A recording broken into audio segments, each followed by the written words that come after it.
So hi everybody, and I hope you're all doing very well today. You're all very welcome to our webinar, and a big thank you for you all taking the time out of your days to join us today. I'll give it a few minutes. As you can see, the numbers are still jumping, but when I am waiting, I will give a quick introduction as to who I am. I am Nicole Cunningham, and I am the Product Marketing Manager here at Lean Library, a technology from Sage, and I will be your host for today's webinar.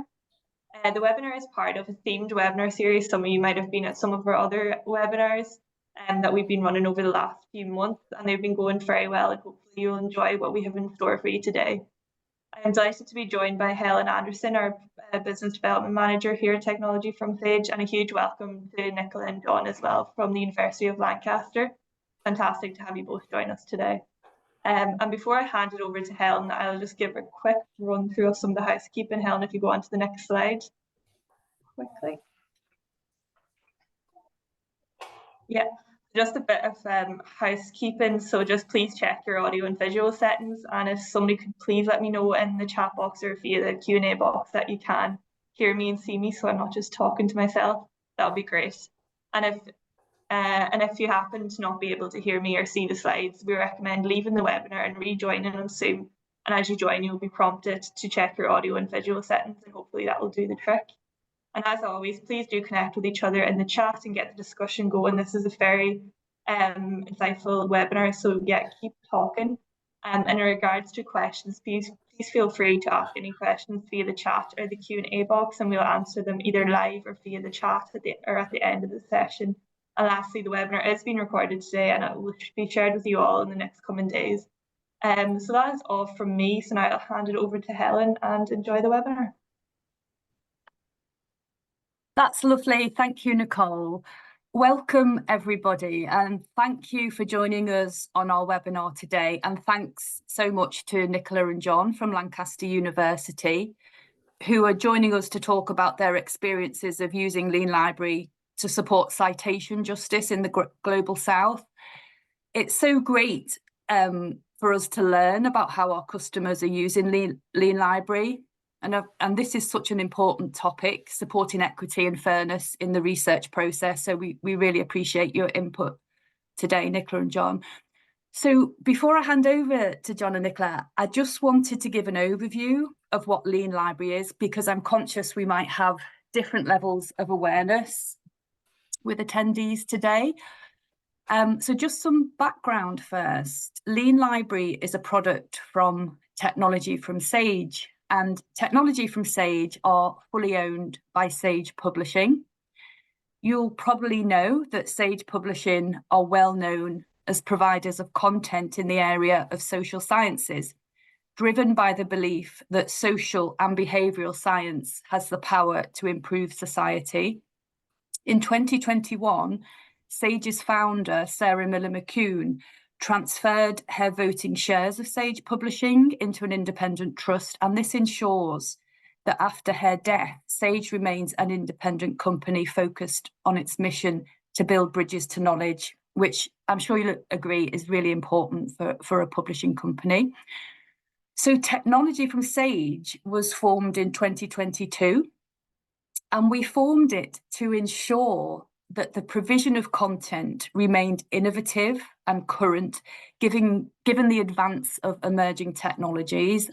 And our mission at Technology from Sage is to help redefine and amplify the power of the academic library to advance teaching and research, and to increase the profile of the library on campus. So these are our products in our current product suite. We have Talis Aspire, which is a resource list management system, which might be known to some of us on the webinar. We've got Talis Elevate, which is a social annotation tool that helps engagement around resources. We've got Lean Library, which is for access and discovery.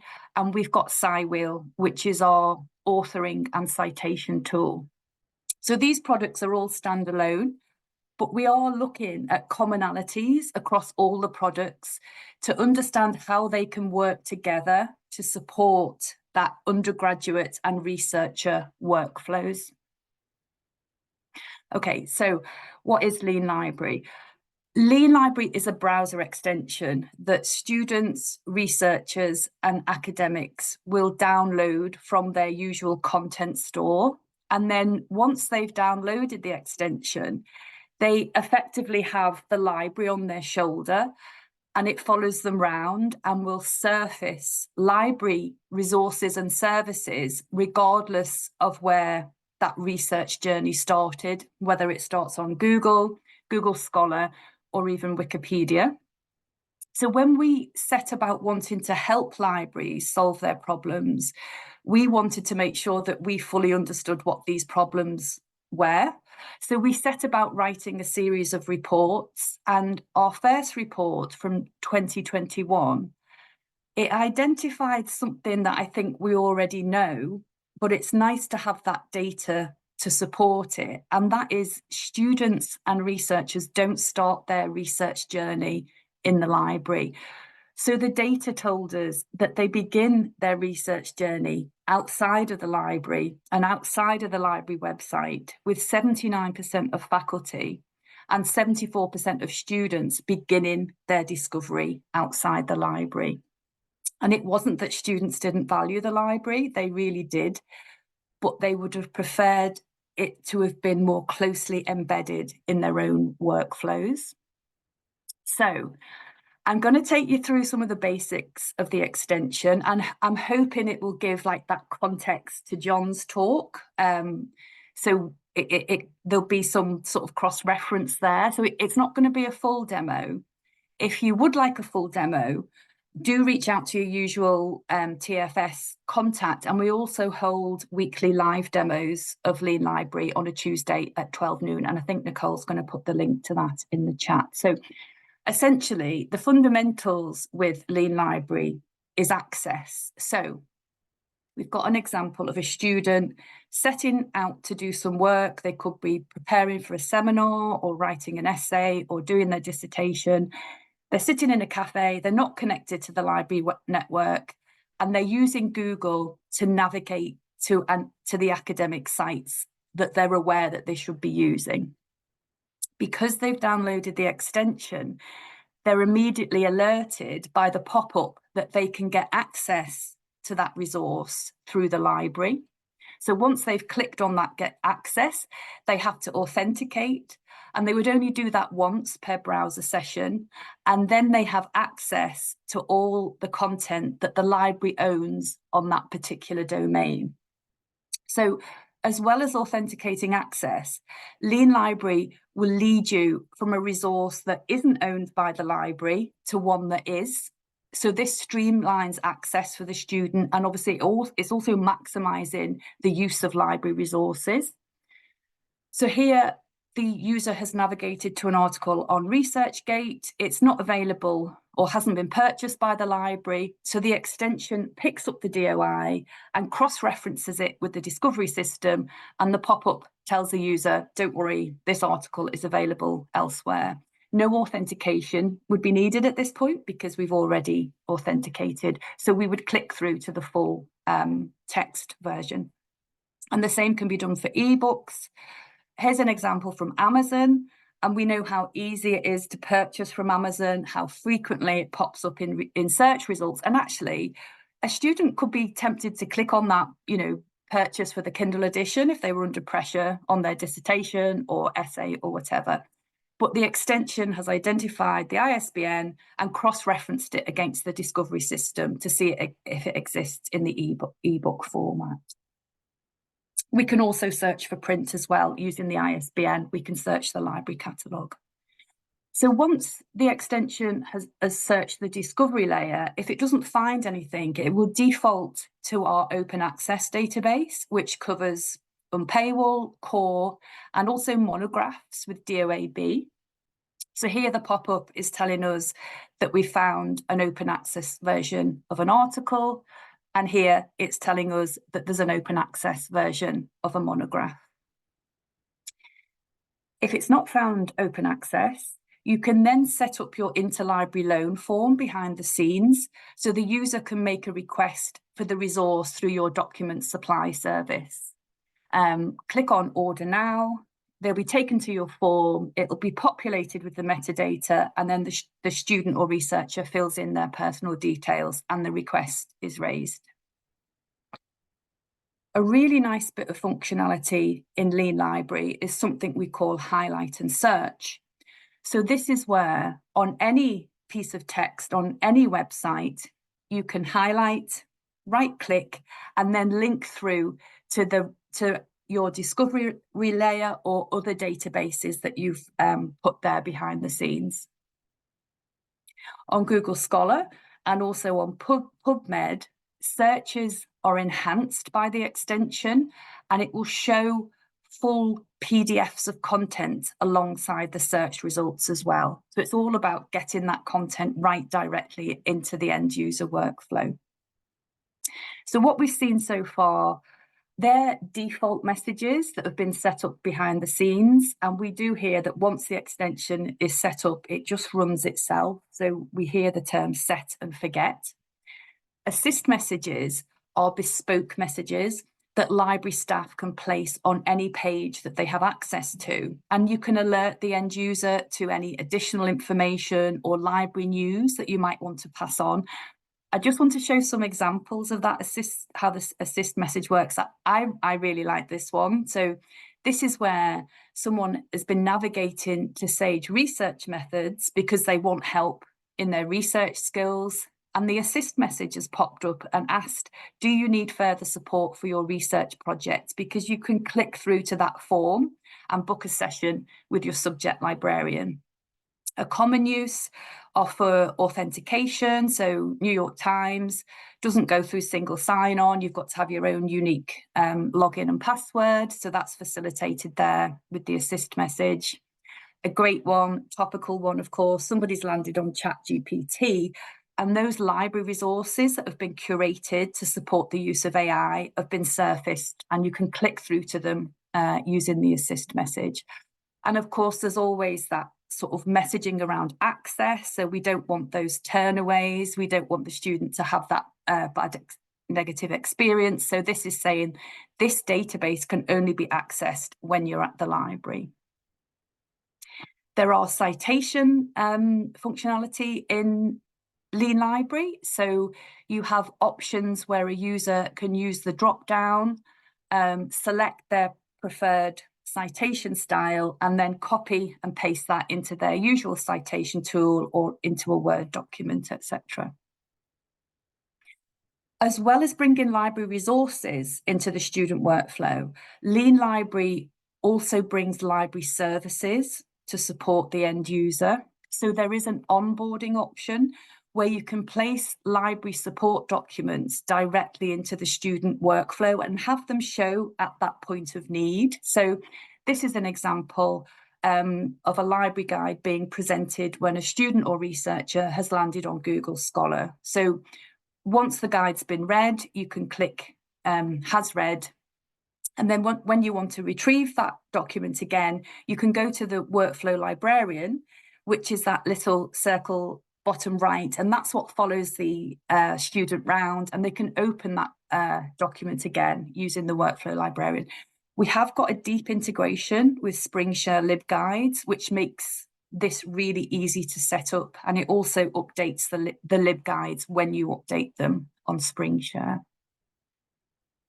This is a really nice example as well of other services being brought into the end user workflow, where a customer has taken the most popular pages on their website, on their library website, and embedded them in that workflow. So you can see there, they've surfaced particular aspects of their website that they think are important to the student. And you can use Google Analytics to sort of look at the data to see which are the most popular aspects of your library website.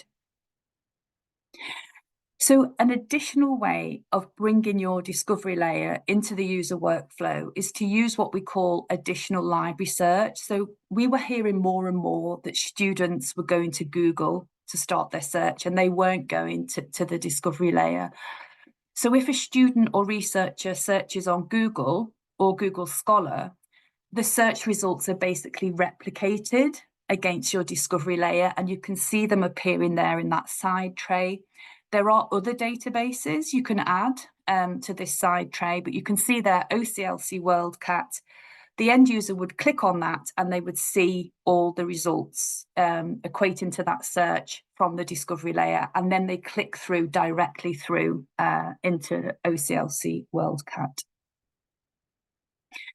We were very conscious also of, as well as supporting searches across the discovery layer and those larger databases, about the challenge of surfacing those more unique collections that might be valuable from a historic or a geographical perspective, those special collections that might not always get surfaced in searches. And this is where our customers are using keyword enhancement.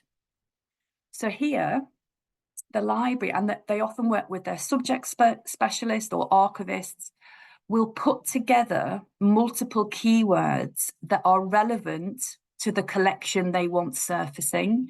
So when a student searches on Google or Wikipedia for that topic, these keywords are highlighted in the results. So you can see that there.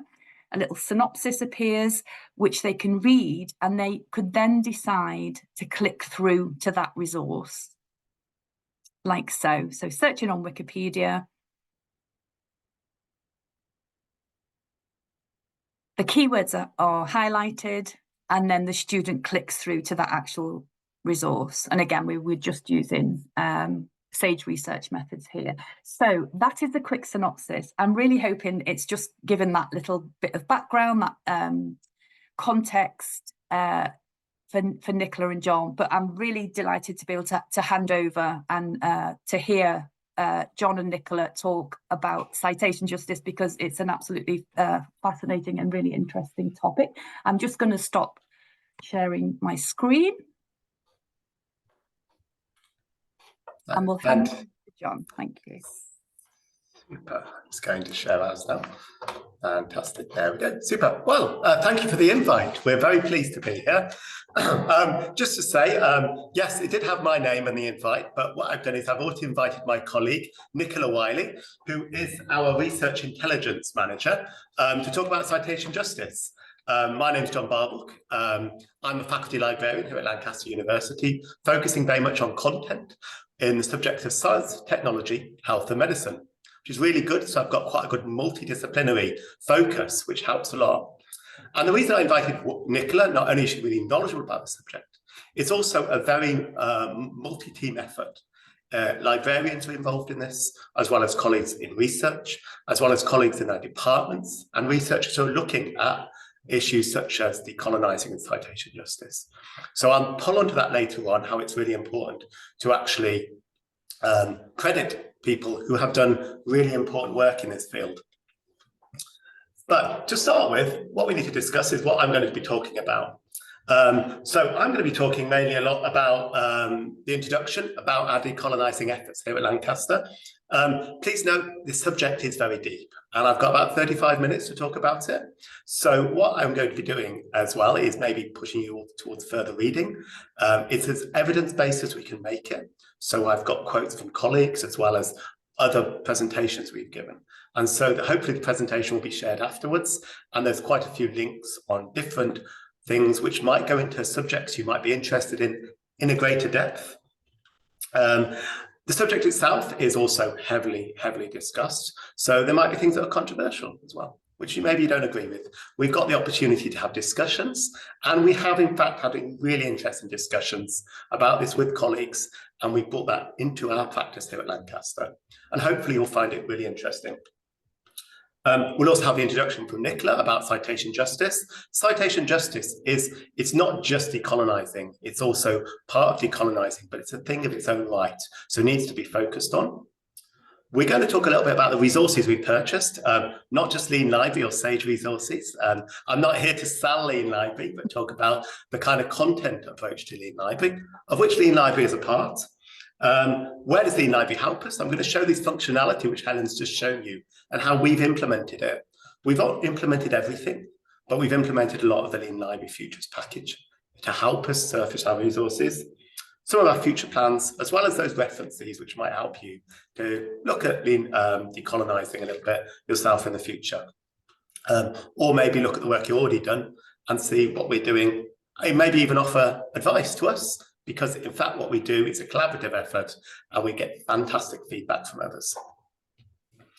So about decolonising in Lancaster. So what's happened? Okay, so the library's been working on this since about 2019. We're working in part with decolonising Lancaster University, but the content side's been 2019. Before that, there was a lot more work being done, but it was quite smaller groups. Lots and lots of individual work was being done at Lancaster. And so decolonising Lancaster University brought it all together. It's got about 500 members now, regular groups, regular sessions. We promote resources, we promote methods. It's a fantastic group that's, I think, a real value to Lancaster. The library's focus, however, at the moment is, along with content and purchasing, the classic, a lot of people think, decolonising, it's purchasing diverse resources. It's also on citation justice, which Nicola's going to talk about. And my focus is very much on decolonising methods. That's looking at the ways we search, as well as the kind of databases that index resources, that give you that support decolonising. If you want a bit more information about that, we have a really good video on our systematic review conversation series, which is quite well known, which my colleague here, Louis Speakman, runs. And we have a session on there called Decolonising of Grey Literature, which talks a lot about the reasons why decolonising is really key for us, because it's not just something which we consider as an academic concept, but actually something we see in practice here. And we have solutions to maybe solve issues caused by maybe our content not being as broad as we'd hope. So one thing we did work at first about decolonising is the elevator pitch. This was really important, and we worked with our two colleagues, Dr. Sunita Abraham and Dr. Richard Budd, who helped us to create a small elevator pitch almost. It's very important that we actually tell you this, because they say they don't want to be reductive. Reduce the concept of decolonising to a very simple concept, because it has so many facets. In fact, and it says that decolonising is the recognition that knowledge and practices in higher education have often been formed and shaped by aspects of Western colonialism and racism. And this makes higher education an unwelcoming social and intellectual space. And decolonising raises a complex set of questions that go beyond merely extending reading lists, the forms and effects of the assessments, literatures, theories and methodologies which we promote, as well as how we interact with fellow scholars, students and other universities. And it is about acknowledging the legacies of slavery, colonialism and empire by addressing systemic inequalities relating to all aspects of higher education. And this is very much what is a very large subject compressed into what we call the elevator pitch. And we've examined this, and we've discussed it in our groups, and we thought, what part of this actually is related to a library? And that's the section which calls very much about decolonising, raising a complex set of questions, specifically the theories and methodologies we promote. That is, how are we actually working our methods, our procedures? How are we purchasing books? How are we surfacing databases and resources? Are we doing this in a way that gives equity to researchers in the global north, in America, in the UK, but then also promotes researchers in the global south, countries which may, unfortunately, due to historical issues and which are raised by decolonising, have maybe been not as viewed, not as available for citation, maybe not been surfaced within our researchers and by our research methods as much as they should. That again is a small section from quite a large document, which is actually linked to our decolonising LibGuide. Again, we agreed that this would always be available, this larger document, so that people who are interested in decolonising get the full picture of a very, very busy subject area. So discussing content. So this is where us as a library sit. We discuss content a lot. I discuss content a lot, making sure that our researchers have access to the best content. And this all stems actually, one of the reasons we were looking into this was we were producing a lot of systematic reviews, single person systematic reviews here at Lancaster. And we had a lot of researchers who are from the global south, and they actually research global south topics. And we have a lot of one-to-ones, and they'd come and talk to us and say, John, or any of our colleagues, we can't find the content for our systematic review. We're following your regulations, not regulations, more protocols, your rules. We're doing what you tell us. We're going through Scopus, we're going through Web of Science, we're going through PubMed, all of those major databases, which are fantastic, but certain evidence is missing. This got very confusing, so we did actually start asking a few questions. We engaged with the Decolonizing Network, we went to meetings and we discussed why this might be. During this one-to-ones, we asked for student feedback. Where do you normal search? What are you looking at? What is this resource missing? And we also looked into our best evidence research. We said, what does the evidence say? What resources are best used in the Global South? And that did actually come to quite an interesting problem. We are missing out some aspects. We are missing out open access databases. We're missing out grey literature. Our search strategies were not surfacing the resources which were used as commonly in the Global South. In fact, there was kind of clear evidence that we needed to consider decolonizing in our workflow, in our methodologies. So that was our decolonizing part, and that's where we thought about decolonizing again. If you look at our guidance, there's a lot more thought gone into this. There's a lot more kind of discussions about which sort of resources. And I'm going to talk to you a little bit later around about the actual actions we took. But I'm going to pass over to Nicola now, who's going to talk about another aspect, something which is the same, but very different to just looking at these databases and these systems, and that's citation justice. So Nicola, I give the floor to you. Thanks, John. Can you just move the slide along one for me? Okay, fantastic. Perfect. Yeah, so I'll just say thank you to John for asking me to speak today, because between us and a few other colleagues in our library, we actually recently formed a citation justice group, and we've done a lot of work, so it's nice to have the opportunity to speak about it. Thank you, John, for the credit. So to start off, what is a citation? Hopefully everyone knows this is when you give credit to someone else's research.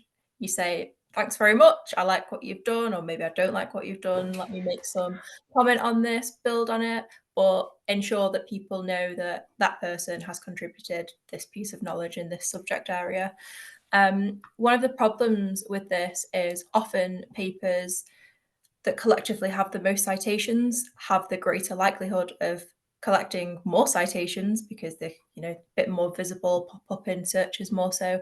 And what this does is perpetuates underrepresentation if, as in many cases, a lot of the researchers that have these higher citations are sort of Western-based males. So citation justice, the idea of practicing this is getting away from citing only the most cited research papers or focusing on those and bringing in new voices. So we're looking to uplift marginalized voices, which tends to be women. Women are far less likely to cite themselves. Males, for whatever reason, are more confident doing self-citations. Black and minority ethnic groups as well tend to be undercited. And whether it's a conscious decision or accidental, I hope mostly accidental, it is meaning that really key pieces of research and contributions to different subject areas are being silenced and missed out. So citation justice also ensures that early career researchers and researchers in the Global South are included in searching. So many popular databases are very much Global North focused, and you'll hear more from John about the different kind of resources that we have, but it's just such a key thing to consider. Now at Lancaster, we have sorry, my laptop just did a blip then, an anti-racism advocacy group. So this is not just trying to not be racist, which I hope everyone does, but it's trying to actively stand against racism through things like having discussions, book groups, just enabling people to kind of voice opinions in a safe space. But citation justice isn't just about advocating for a diverse list of authors. It also seeks to genuinely uplift good research, there's a huge amount of value in bringing in voices from different countries, different backgrounds, and in particular topics as well that might be more, local based. If you're missing out all of the research because you happen to be using, say, Scopus, which doesn't index those research outputs, you're going to have a really limited view of that topic area. Citations, of course, are also linked, for better or worse, with academic promotion. And once you recognise there's a lot of changes that need to happen in institutions in terms of supporting, female academics to progress and things like that, practicing citation justice is just one small step that's going to help make the whole playing field more equal and equitable. So also recognising the power behind a citation. Libraries and librarians are in quite a privileged position with this, because our kind of guidance that we give and resource availability will influence how researchers find the different works. And if we only promoted Scopus, or I'll say them again, which miss out a lot of Global South papers, we're setting our researchers up to not get the whole picture. There's a lot of challenges with practicing citation justice. You're kind of forced to make a lot of assumptions on, say, the name of a person, and the name might just be et al. in a bibliography, but you have to sort of assume gender or assume background. But we still believe at Lancaster that consciously considering that is really important, and it can't be an excuse to say, oh, it's too difficult to do, so we won't do that.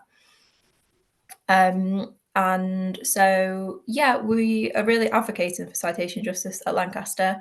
We're trying to provide a variety of paid for systems and resources, signpost to free resources, and promote open access. I'm part of the open research team. We really, really promote access to research. And yeah, we want people to unconsciously practice citation justice, because the resources that they're using enables them to get the good spread of research outputs. And we also want them to consciously consider it. So perhaps they would consider writing a citation justice statement. So we haven't implemented these at Lancaster yet, but I'm aware it is something that some publishers encourage researchers to do, to consider, male-female split, country split, lots of different aspects. And just to point to the image that I've got on the slide here. So this is two results, one from Scopus at the top and at the bottom from lens.org, I believe. So we popped the same search terms in, and you can see Scopus is really quite limited in what it's returning. If you start to bring in grey literature and just another database which indexes more, there's hundreds or few hundred more papers there, including bringing in voices from, say, India, which don't even appear in the top 5 of the Scopus search. So yeah, this is really an area of development for Lancaster. We've done a lot. We're quite proud of our citation justice group. Just to plug, we are at the Edinburgh Open Research Conference next week with a poster. So if anyone wants to, I'm not sure if I'll be there, I'm not sure if John will be there, but someone in our team will be there.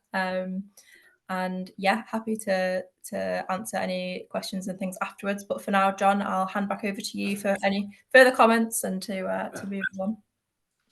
Thank you very much, Nicola. That was really good. I always leave whenever you talk about citation justice, it always makes you think a little bit more about what I can do to make sure that we don't always only search the same places.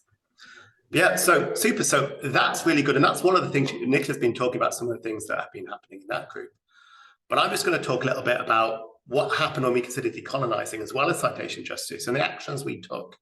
And we put that all under decolonizing literature searching, but there's actually a lot more in there as well. So what we did to actually encourage a more decolonized approach to actually uplift those Global South authors and look at the resources which will actually be used by our researchers who are sometimes from the Global South and researching Global South topics. We increased access to grey literature. We purchased grey literature databases, which I'll introduce 2 of them to you. That's been really popular. We've actually seen our first few papers which have been actually referring to our Global South our Grey Literature databases and using papers found from those in the review. And that was because a lot of the researchers were actually wanting to use Grey Literature within their research. The word would be to add external validity, i.e. you could do a fantastic systematic review, but then is it as good or is it as usable if you don't have the Grey Literature, or when you consider realist reviews, which are really high quality pieces of evidence, which are looking at not just how things work or what things are effective, but in which situations. And Grey Literature is really valuable. We also have been maybe saying, we've got our own databases, we pay lots of money for these databases. Don't use Google Scholar. Actually, do use Google Scholar, because Google Scholar indexes the most Global South authors.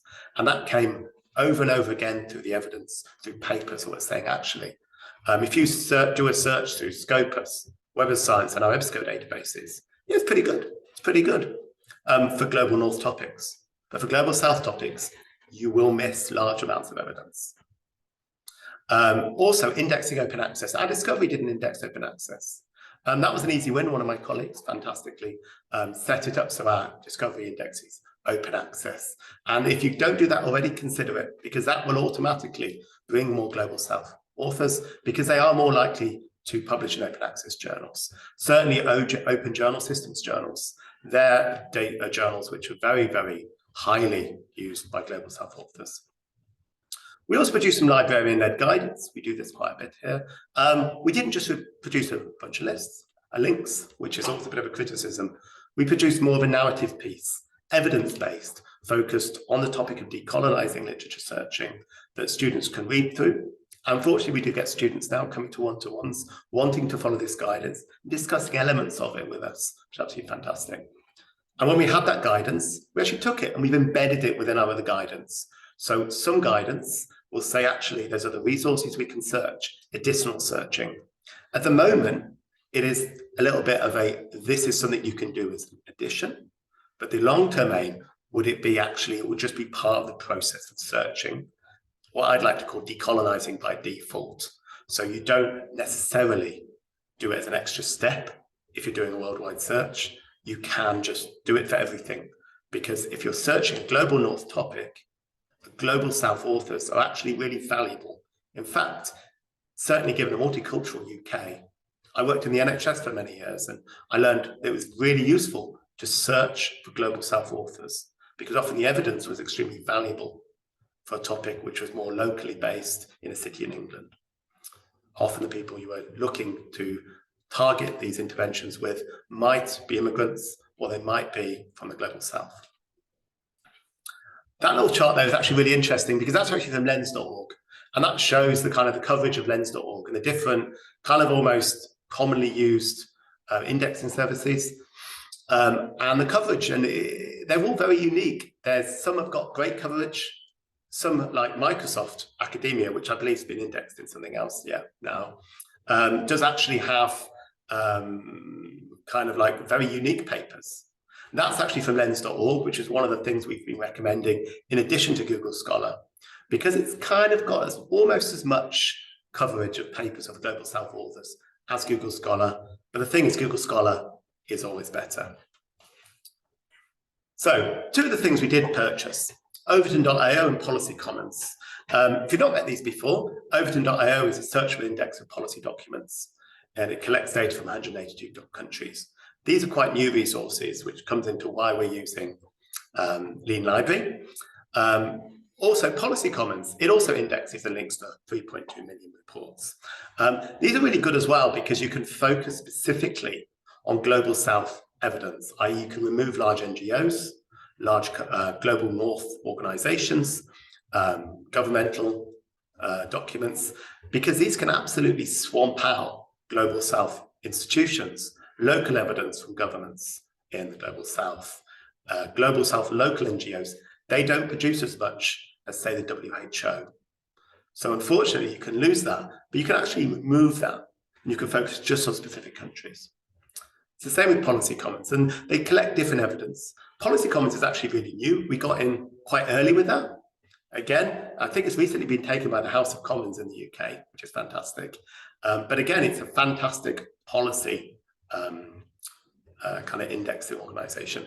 And often these organisations will save guidance and policy and grey literature, which gets lost, unfortunately, because other countries might have changes of government, but they will index and keep the documents locally to allow you to retrieve them later, even if they've gone from the main websites. And also, this is a decolonising LibGuide. So what we also produce is this guidance. And this is something we need to inform people about, so hopefully using the library for that. And we embedded that within our grey literature guidance and our systematic review guidance. We've also got FAQs which link to it. And if you haven't seen this before, I encourage you to have a look at it. It's quite interesting. It took about 6 months' work talking to researchers, looking through the evidence to produce something which was as minimal as possible, but has everything you kind of need to know and the references and research, which will be useful for you when considering searching worldwide. But these came to 3 problems. I've just shown you 3 brand new resources. So the issue is, these brand new resources, as great as they are, and I can talk all day about them, I absolutely love these things, but they lack immediate traction with users. It can take sometimes years for a new resource, which has never been seen before, to get used by users. Things which are really well known, yeah, they take maybe a year or so, but if you've never met it before, it's going to take absolutely ages. Our users are swamped with new research, new resources they could use, new websites. There's lots and lots of them. How do we push these ones as actually they're things we really need to use? Also, LibGuides, I have to admit, our LibGuide usage is not as high as we'd hope. We would like it that everybody uses them, but students are not always aware of our new LibGuides. And unfortunately, they do take a while to be embedded into LMS systems like Moodle. And if they're not in Moodle, the students are unlikely to find them as quickly. So we want to push things like our systematic review LibGuide, our grey literature guidance to students to make them immediately aware of them. And also, we need to think about Google and Google Scholar. We need to bring back other searching interfaces and actually add functionality to them, because we've been recommending people don't use them because they're not as functional. How do we get a bit of that functionality bit back in? So that brings us to Lean Library. The reason we're here, Helen, how long have I got, just to mention? Sorry, John. Well, not too long to be fair, but do carry on. You're fine. I just like to check this because we only have a few more slides, but I discuss about them.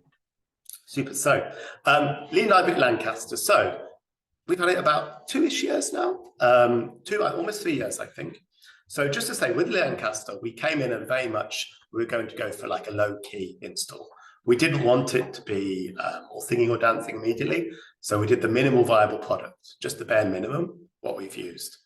We are a development partner, so we're also trying to implement all the functionality and break all the functionality. I think one of our colleagues, Kusal from Sage, will actually attest probably that we've broken a lot of functionality by making it do interesting things.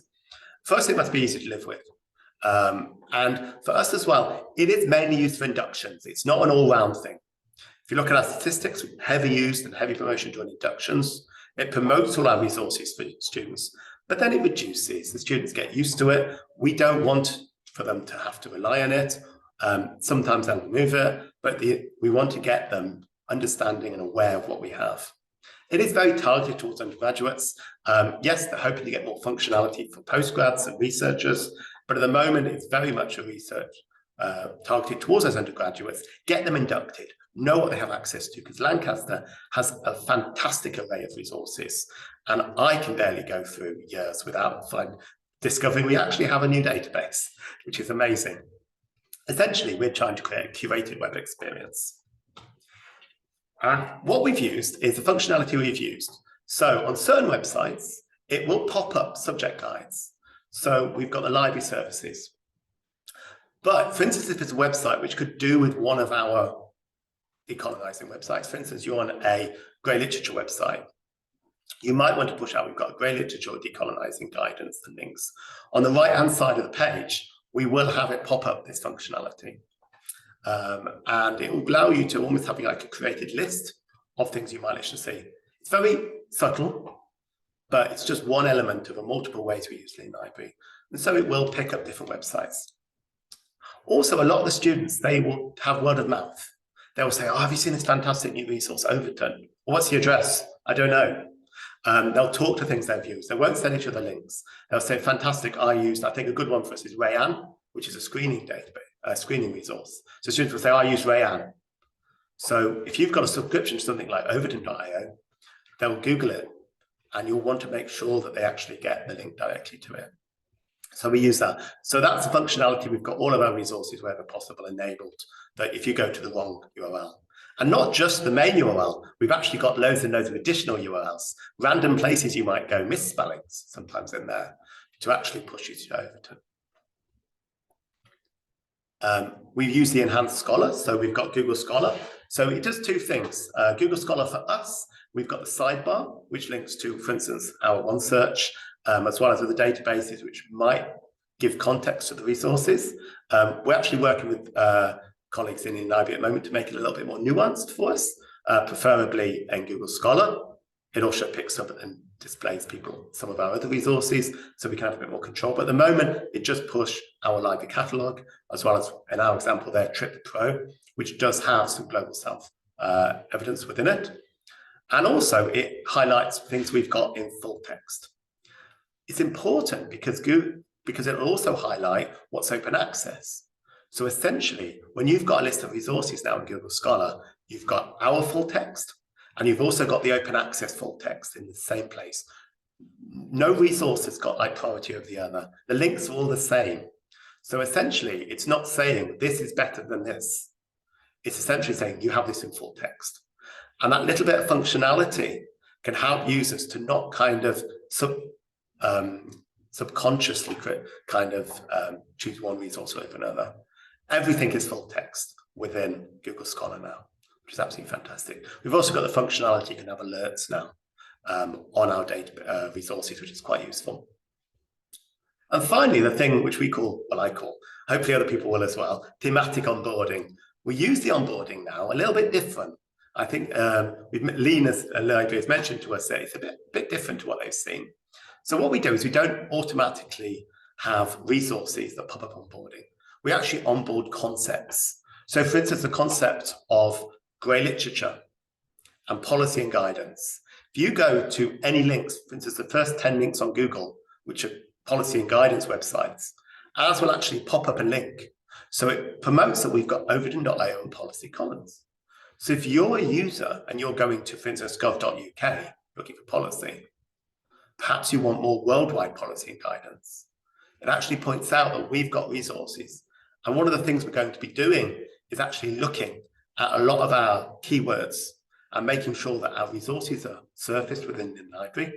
And we're just telling people that actually don't just search here, which you know, search through here. And these resources are going to be decolonized. They're going to be more worldwide in focused. So people will automatically go, this is a fantastic resource. Oh, and it's also fantastic because it's worldwide. So you get that extra evidence brought back into a literature search and hopefully cited within evidence through evidence and people's academic work. So that's essentially what we've done in the future. So kind of like what we're going to be doing in the future is we're adding all our LibGuides onto Lean Library. Wherever possible, they're going to be embedded with our decolonized guidance. We're going to be using a little bit, hopefully, the Lean Library statistics. We've talked a bit about this. So we're recommending other services within Lean Library, for instance, lens.org, which alongside Google Scholar has really good coverage of Global South authors. So are people using this? Are people going through to this? We can't ask lens.org for statistics, but maybe they're going through on Lean Library. Are they looking at our guidance? We're improving our curated web. We're going to be talking to our library team here. We're going to be saying, what do you want to focus on? And then making sure that Lean Library actually pulls up a more curated web experience, like a mini induction, not just 30 minutes at the start of a department meeting, start of the year, when the students come in. But for those 3 to 4 months, the students keep it installed, and it constantly makes sure that they're being pointed towards the correct resources, which will give them a better, more global scope. A long-term aim, but this is going to be tricky, is install it campus-wide. That would be fantastic, but for that to be, campus-wide, it has to be really, really embedded within the organisation.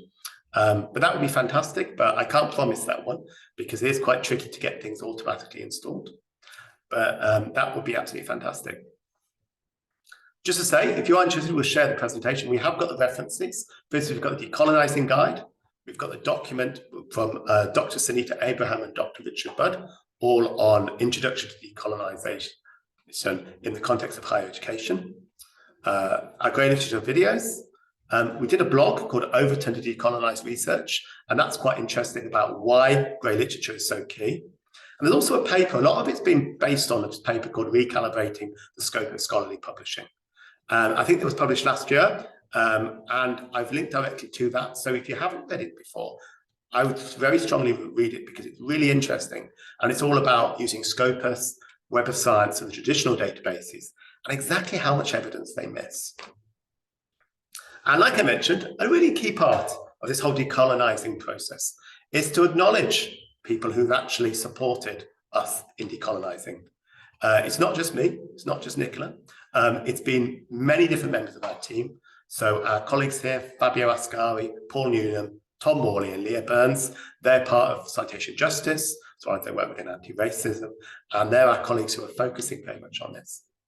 Thanks again to our academics, Sunita Abraham and Richard Budd. They've offered advice, support and guidance, and a very annoying librarian trying to get them to compress a large subject of decolonizing into that elevator pitch. And also from SAGE, technology from Stain Kusal Adawata, who supported us really well in lots and lots of really tricky questions and getting changes to Lean Library to help us to kind of embed a few more of these kind of decolonizing and new resources and surfacing them within Lean Library. So that's my talk. Thank you very much for listening to what we've done. Hopefully it's given you some ideas.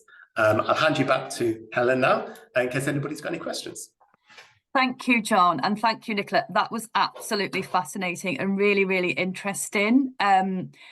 Like we use the word discovery, don't we? But you've just highlighted like the complexities and the nuances behind discovery and like the role of librarians, which is just great to see. And I think everyone at Technology from SAGE, if we to think that Lean Library is contributing to helping you do this in even the tiniest way will make everyone really happy. So thanks ever so much for that.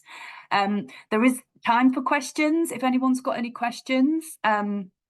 Nicole, can we see if there's questions or if you want to pop them in the chat? There's no questions yet, but we'll give it a few minutes in case anyone does. Mm-hmm.